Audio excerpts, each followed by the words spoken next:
You're about to get played, financially. While you're arguing on social media about politics and price predictions, Wall Street, governments, and billionaires are quietly rewriting the entire financial system. And the craziest part? They're using crypto to do it. Yeah.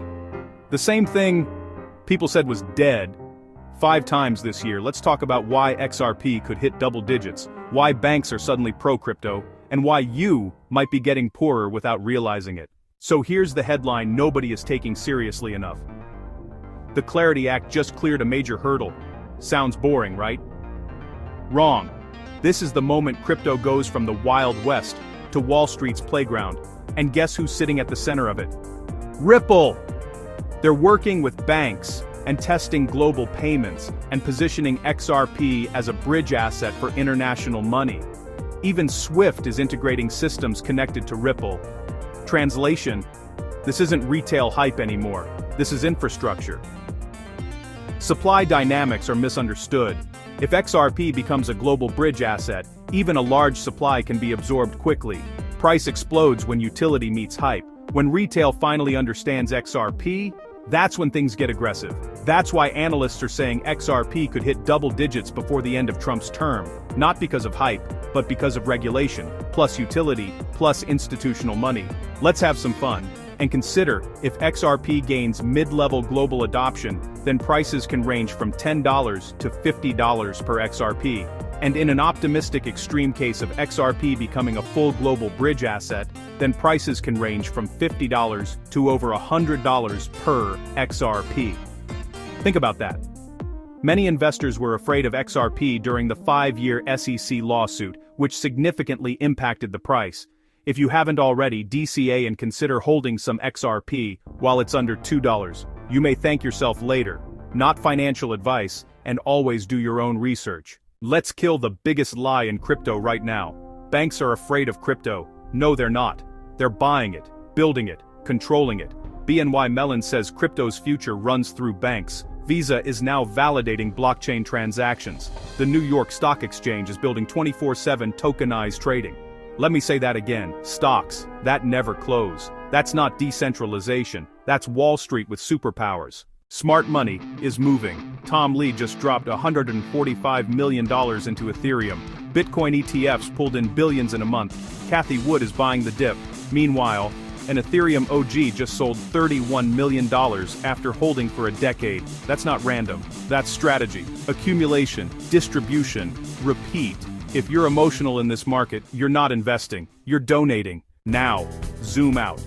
Because this isn't just crypto. This is global pressure building. Countries dumping Bitcoin to survive liquidity issues. Gold being sold off due to war stress. The US dollar losing dominance. Americans choosing between gas and food. Yeah, that's real. But here's the twist. When liquidity dries up, assets get mispriced. And when the pressure releases, they snap back. That's why some analysts are saying Bitcoin could go to insane levels long term. Even guys like Grant Cardone are throwing out numbers like $280,000. Crazy? Maybe. But so is Bitcoin at $10. Now, let's get futuristic for a second, because this is where people really fall behind. AI is now trading crypto, bots are dominating the internet, and platforms like X, formerly Twitter, are turning into financial ecosystems. Ripple has launched an AI-driven security initiative to strengthen the XRP ledger as it moves toward broader financial adoption. Trust Wallet launches AI agents that can execute crypto trades. Visa and Coinbase are ready for AI agents. Crypto will be driven by liquidity and AI developments. With Elon Musk pushing payments integration, you're looking at the early stages of autonomous finance, where AI agents make everyday purchases on your behalf, analyze markets, execute trades, move money faster than any human ever could. Meanwhile, what's happening to the average person? Inflation eating your paycheck, taxes increase, housing fees rise, fuel costs rising, layoffs creeping back. Searching for a new job is difficult, people taking lower salaries or working multiple jobs just to afford to barely get by. Banks collecting record fees, and they hit you with, "Congratulations, here's a pay cut." Not officially, but effectively. So, here's the real question. Are you watching this happen, or are you positioning yourself? Small investments matter over time, because the next phase of this market isn't about hype, it's about regulation, infrastructure, and control. XRP, Ethereum, Bitcoin, ISO 200, 22, crypto-compliant tokens and a select few others aren't just basic cryptocurrencies anymore.